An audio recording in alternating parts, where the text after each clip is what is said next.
Hey guys, welcome back to the JG Show. I'm here now with Paul. Paul, you're a cyclist. Paul, you have a great restaurant right here. I just had a protein, what was that called? Acai bowl. Acai bowl. You also do, you're also practicing some of the Wim Hof method. Lots going on amateur here. triathlete as well. And an amateur triathlete. We got to get into it. Let's do it.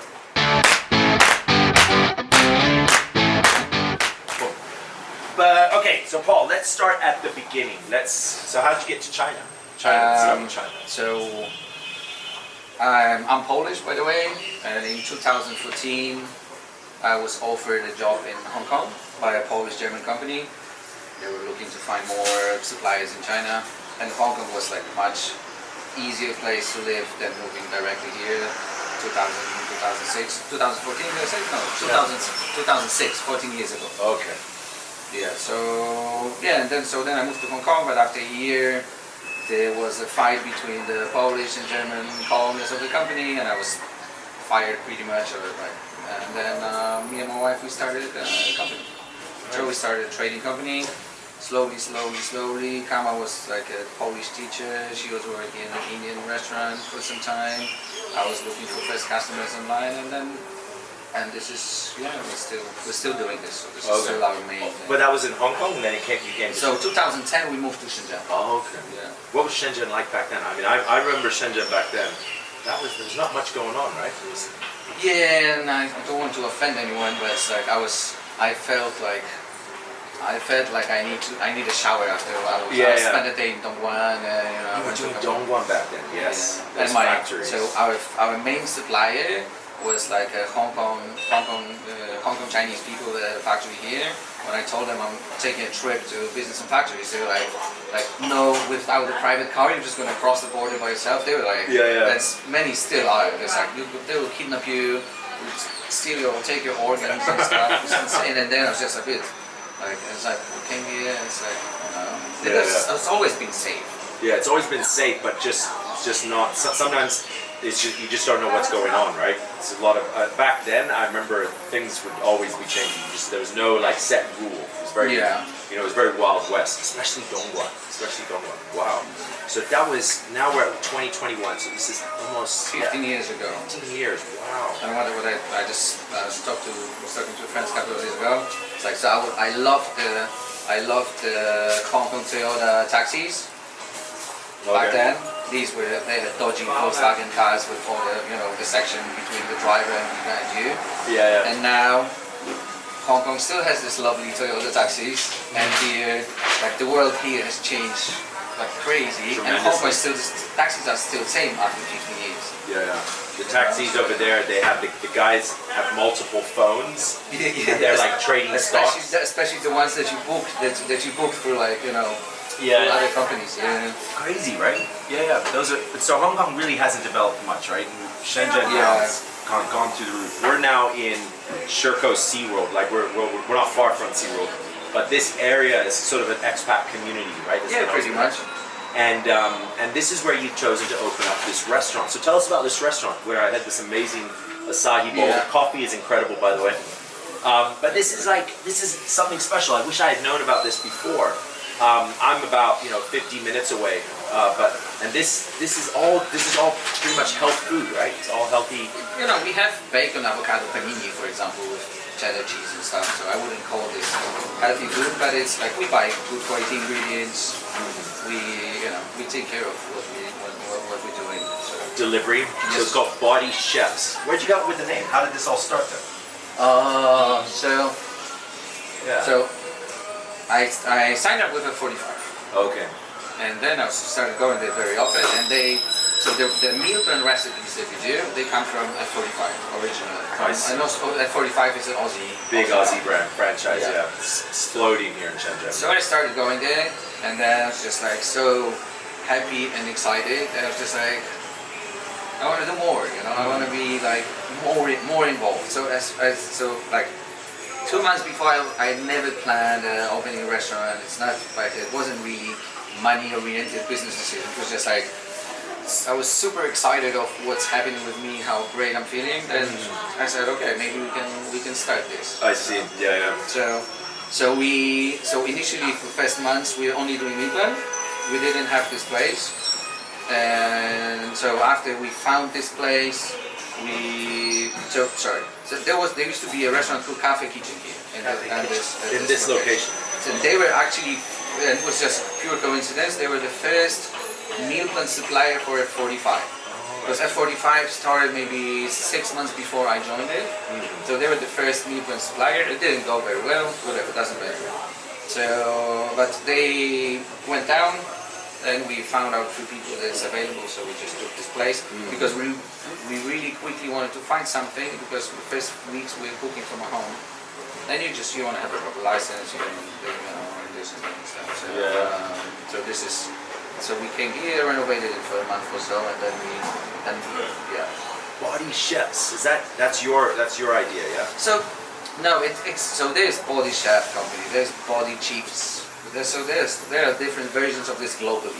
Oh, okay. But, I see. So big thank you to F45 owners, 3 ladies, because they trusted me that I don't have a restaurant. And I said, okay, I'll do it for you next challenge, I was like, okay, what do you have? Do you have a restaurant? No. Do you have any big cooking experience? Apart from, myself losing 50 kilos, my wife is a chemist. She saved my life pretty much with the diet and a different approach to food. So we have this sort of experience, but they said, okay, we'll let you do it. And I was, at the time when I was still considering doing it or not, because once you start to say yes, challenge lasts 8 weeks. So you can't say after 4 days, you can't say, girls, it's too hard. I don't know, I've changed my mind. So I was still, took me a while, and I was with Jerome on a bike race, and he encouraged me to do it. I see. Yeah.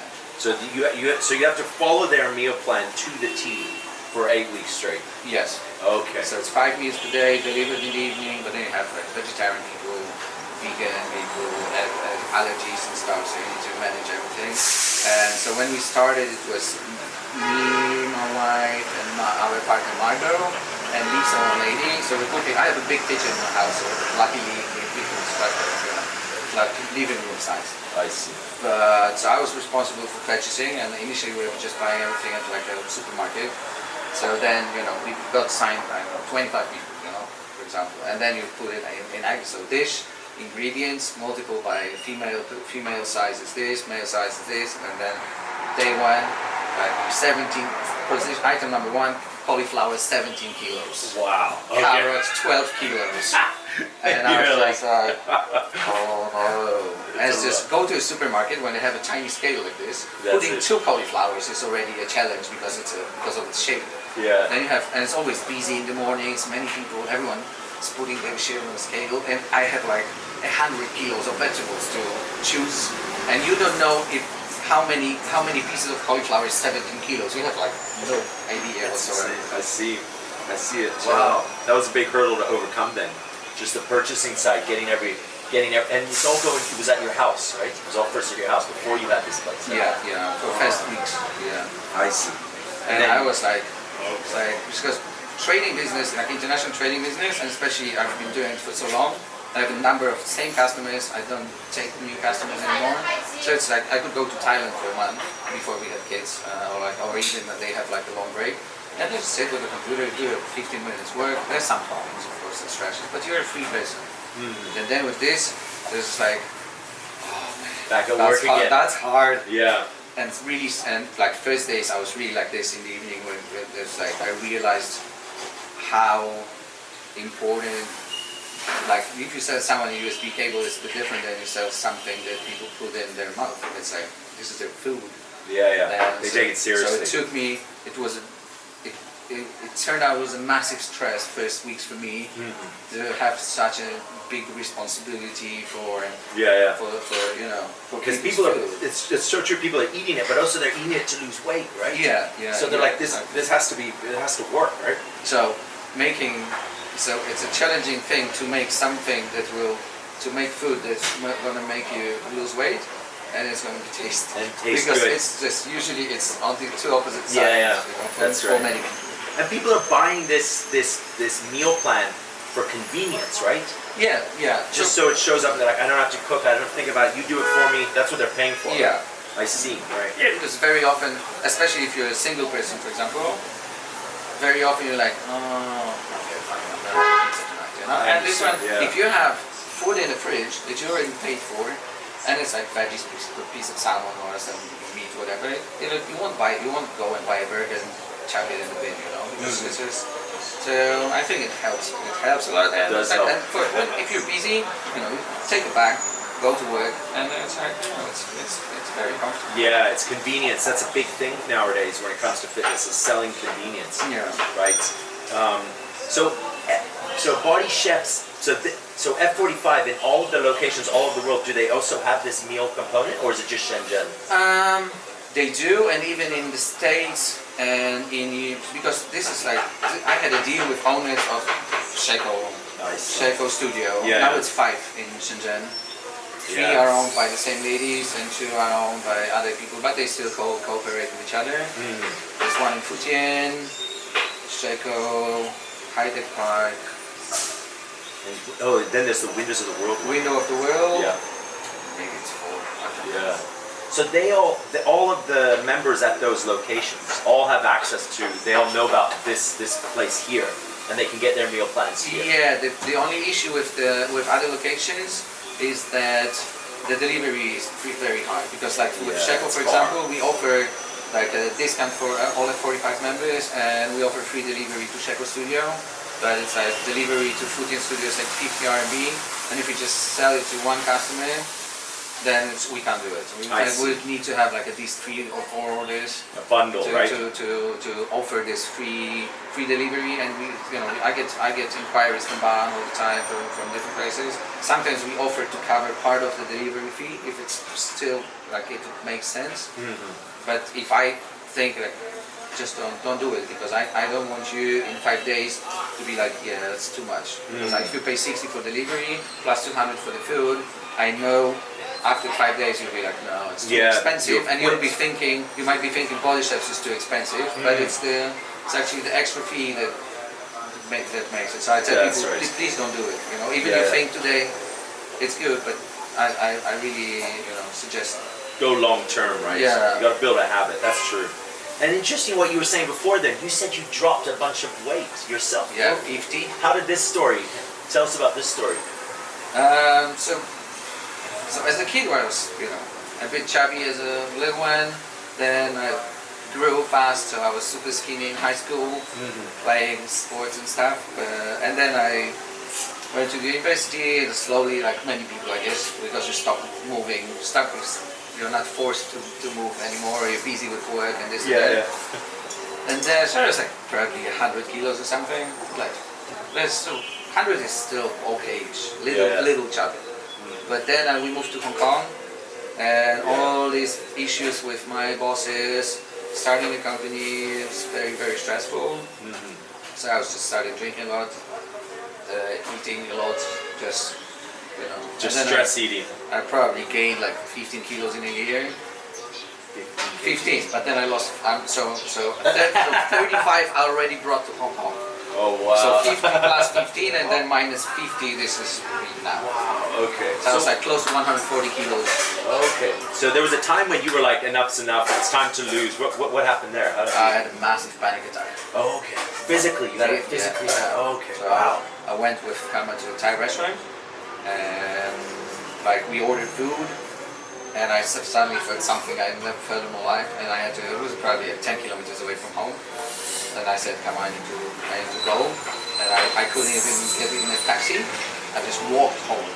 Really? And I felt like my life is over. I'm like mentally. So your heart rate was high? You were like what, sweating or? Yeah, something like that. Wow. And then I stayed at home for like a month. Okay. I was just like, and then I was thinking like my life is like, so my company started becoming successful, this and that, so we have everything. And suddenly, like, you were broken.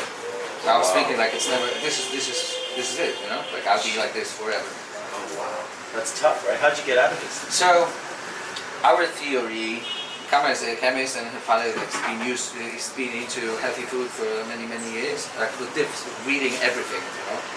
And so the theory we have, is that like you can have, it's called candida inside your body. It's like a fungus. So it's from eating carbs, like pizza, cheeses, from drinking alcohol and stuff. Because you feed mushrooms with, you know, with pizza and alcohol, which is with sugar, right? Okay. So carbohydrates. So Karma, she had this. It's pretty common that people go through like psychiatric system being treated for what I had with hard, you know, pills and stuff, but actually they have a physical issue, not a mental one, because this can make you go crazy. I see. So she started treating me with some natural stuff.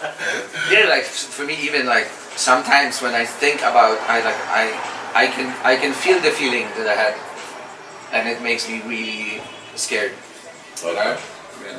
So I can still get the taste. So people get treated like psychologically, saying, you know, as if they're having a mental breakdown for a condition that is just physical. Because it lasted for weeks. Oh, I see. So you can get tested, but maybe it's more common now. But you know, very often, if you know, we get a panic attack, we go to a psychiatrist or psychologist, right? Yes. Talk about your life and stuff. But actually, I'm not. Sometimes, probably 5% of the times, there's something going on physical, Just something bad physical in eating your body. Just that's it. Yeah. Okay. And then, so she started treating me with some natural things like aloe vera, lemon juice, and grapefruit. Completely changed diet, and slowly things started to improve. But also, I started hiking, started slowly swimming, started moving around, Getting more active. So you know, this probably. So I'm not 100% sure this is what it was, but yeah. But it worked, right? Yeah. Just more activity and better eating. Yeah. What was like the main thing that you did with your eating? What was the main thing you cut out? Like cut out something that you like. You didn't go. Did you go plant based? Were you like a plant? No. Just healthy. Just go healthy. No, but my theory is just don't eat brands. The less brands you eat, packed stuff. Because if you buy a piece of meat and vegetables, even it's mashed potatoes, whatever, it's still like a normal vegetable, you know. But if you buy something like if you buy sausages and this and that stuff, there's a lot of It's processed. Yeah. It's processed food. That's kind of your overall approach then now. It's just no processed, don't have packaged food. well, I do sometimes. I'm not I'm not perfect, but I know at least I know what I'm doing when I'm hurting myself. I know that I'm hurting myself. There you go. Okay, that's well said. So the total drop of weight over how much 50 time? kilos. 50 kg. How long did you? So I didn't just. It's not that. I did it slowly. Okay. So I started hiking, then started swimming, then bought a mountain bike, started going on the roads in Hong Kong. Then I came here. I started running. I was like, oh, maybe I should do one 10K, 10K race. Do some then racing. I did half marathon. Then I found triathlon, and I started doing. I did 10 half Ironmans for the last 4 years. Yeah, that's a good segue. Let's go into that now, because you have an endurance sport like background, right? When did that start? Then No. This is just part of the. So it was just slowly processed from being. I see. So I probably, if I didn't get obese, I would never become a triathlete, because I would just leave an average. What was some of the races you did? What was like your? So I did the best one I did was half Ironman World Championship in Nice, 2019. Okay, what did that half Ironman? Half Ironman is 1.9 kilometers swim. Okay, 90 kilometers bike. 90 bike. All right. And 21 and half marathon run. 21K run. Okay. So you're proficient in all of these, but you're obviously you cycle a lot, right? So yeah. 90K. I'm okay average in all three. Okay. Because then a 1K swim, I don't know if I could do that. 1.9. 1.9. Yeah, I don't know if that'd be trouble for me. Very often, many races, not in here, but Liu Zhou Wen, it's pretty cold in April, and so you can wear a wetsuit, and helps with the buoyancy a lot. Okay. So this you can it's much easier. And much training easier. for that, you just do more. Like Jerome, right? He just, in order to prepare for it, you just keep doing it. So when I started, I hired a coach. Okay. In a lady coach in Poland. So you record everything on your Garmin. You wear a heart rate monitor, so she could see all progress and everything. I see. And every Sunday she would, or Saturday, send me file for whole next week. What should I do? And but you have a swimming session. It's like 3 kilometers, for example. Every 50 meters, it's like A4 size, or maybe half A4 size page. Saying what sort of drills to do at what pace and. Oh wow! And swimming, I mean, here, where would you? I mean, the pool. I guess you'd use peninsula pool. Yeah. So you're just doing laps. Yeah. Okay. And so less is during the winter time. There's the stadium close to the border. Yes. Oh yeah. Yeah. But now I signed up with Panata and I'm super happy. Nice. Yeah. There's a lap pool there, right? So you think you're gonna do another one? Is another one in the plan? So, in the works? yeah, there's maybe. So last year nothing was happening. Trying to get back in shape by picking up my new bicycle today. Okay. So that's my. I see this bad boy out here. Is that yours? Yeah, but this is just I bought it a few months ago. It's an old bike. Okay. Yeah. So you got a new one coming. A new one, like a really lovely one. So I said, okay, no more smoking, man. So I still smoke sometimes. Okay. I said, okay, you're buying this expensive bicycle, but you make a deal with yourself. No smoking. No smoking ever. Yes. So we'll see. That's it. Yeah, Jerome's got a very good story, a good quitting smoking story. Yeah. I want to get him on the podcast sometime. So if I were to get in, let's see, let's close out in this way. Like, let's start. We got body chefs here, right? So your best recommendations for, I mean, get like, we're looking outside, looking at the population of people outside. Everyone isn't necessarily at the weight that they want to be, right? What's like your best advice for people on the weight, what they should eat that you've got here, and then also with the training, stepping onto some of these, endurance sports. How do you encourage people to start with that? The sports, you should do what you like doing. This is the most important, because it's like, so initially when I started, I was just doing things to lose weight. And Camera keeps reminding me a story of we live in Saigon in Hong Kong. So pretty area. So there's like a 20 meters walk. The bus came to the bus stop, and the next one would be like in 20 minutes. So we're 20 meters from it. And Camera was like, let's go. I was like, fuck that, I'm not running. Yeah. So it was like one. But then she has this picture in her head, like, I would just change later. Yeah. So, but then it's like, after you do it for enough times, like you need to know what you like. Some people like the short, fast pace, hit style things, and you can't put this guy and do 300 kilometers bike ride, because you're like, mentally broken up after this. That's right. Buy a cheap bicycle after the ride. Yes. Yeah. So find the thing that you like, and I know it's hard to start being active, but push yourself for 20-30 times, and you start missing it. So 20-30 times. Do that. So or a number. It depends on the person, but do it. Force yourself for a number of times. Even you're lazy in the morning, but just do it, and then after some time. So I don't do it now. I still want to go back to triathlons. I still want to be fit. That's just, I cannot live without it. Yeah. So it's my every training. I don't do it because I have to. I just do it because my life is better with it. And you become, in a sense, you're addicted to it now. But it's a good addiction, Yeah. That's good. I like that. That's good advice. You got to do it enough so to where your body does get attached to it. You're mentally and physically, you get attached to it. Yeah, and you know that after a morning run, your day is completely different. Yeah, that's right. If you wake up early and you go out for somewhere and you feel like a champion. Yeah. You feel like Rocky, You're like, yeah, I'm a world champion. You feel that, right? And that's the addictive part. You feel like you're a winner. You're achieving things. You're progressing. It's so true, right? That's what triggers in your brain to keep doing it. Yeah, it's like taking drugs or drinking. Yeah. But there's no price you have to pay for it. It's only reward. Yeah. Pretty much, And then finally with the food here, with your menu, I had Yeah. with the acai bowl. the acai bowl that I had. Honestly, eating that, I mean, I'm not saying that I eat unhealthy. I eat, I don't eat packaged food, I don't eat processed food. I mean, I do the stuff that everybody knows, right?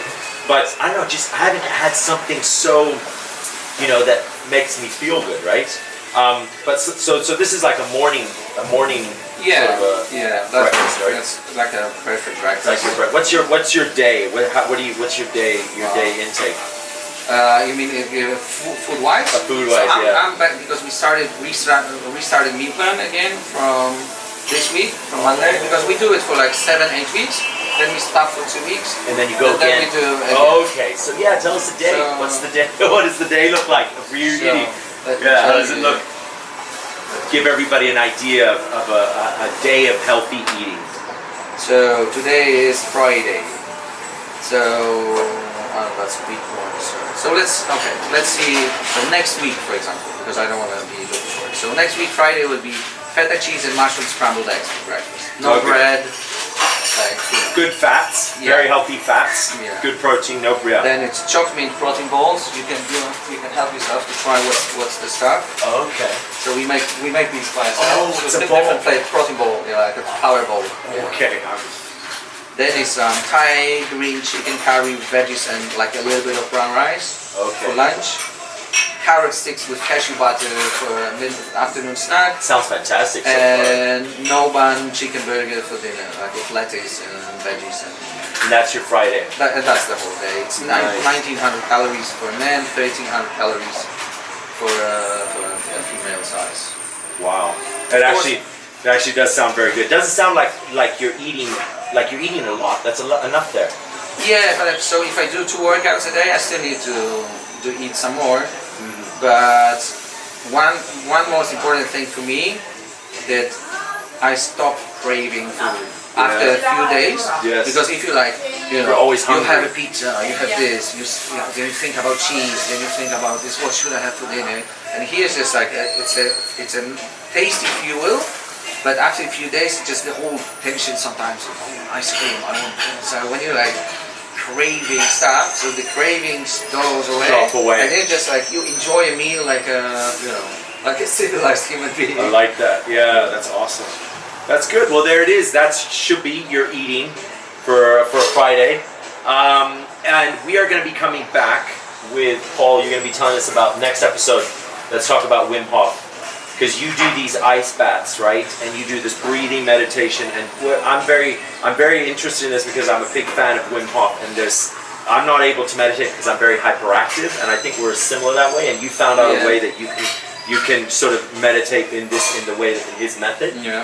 And now you've done it yourself in the house, and now some people are coming to your house and you're showing them the ropes. So I want to get involved with that. So I've got to do a podcast. So on this. I'm still an amateur. So breathing maybe not, because I did last year and this year I did like 120 breathing sessions. So that's not super consistent, but that's Ice baths I did probably 5 so far. 5 ice baths. Yeah. So it's just like so I buy ice from because I live very close to the Taishatang. Okay. So they use a lot of ice for the seafood. Yes, that's right. So I just call a guy, in 5 minutes he comes over with 50 kilos of ice for 20 RMB. I just need to go downstairs, put it on my kid's scooter, take it back home, chuck it in the bathtub outside on the terrace. And I bought like a silicone bathtub on the terrace, and just fill it up with water and then check in the ice. That's interesting. I want to know everything. I love Wim Hof. I'm a big fan. I'm listening on Audible. I'm listening to his book. His book, yeah, amazing story. There is nothing like. It's like breathing's been there for thousands of years. This is like old remedy. Old exposure has been there for thousands of years. It's not that he discovered something absolutely amazing. Yeah. It's like, but it's put together in a very nice way. It's like there's zero religion to it. Some people don't like it. I've tried meditation for years. I went to Vipassana in Hong Kong for 12 days, and it was an amazing experience. This, like, by the way, you can't talk. This Yeah, is no talking, 10 right? nights. Silence retreat. meditation only. It's just mentally tough. It's I really had hard. the wildest thoughts and dreams ever that I won't talk about. But but it's like.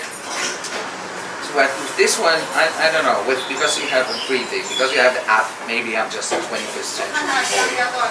But it's just all kind of combined in a way that it's you enjoy it. You don't need to, Yeah, there's no tension with it. So I'm like, oh, I have to do it. It's a practice. I think it's also challenging, and also it provides you a bit of zen at the same time. Yeah. Right? And I think that feeds a lot of people, especially someone like me.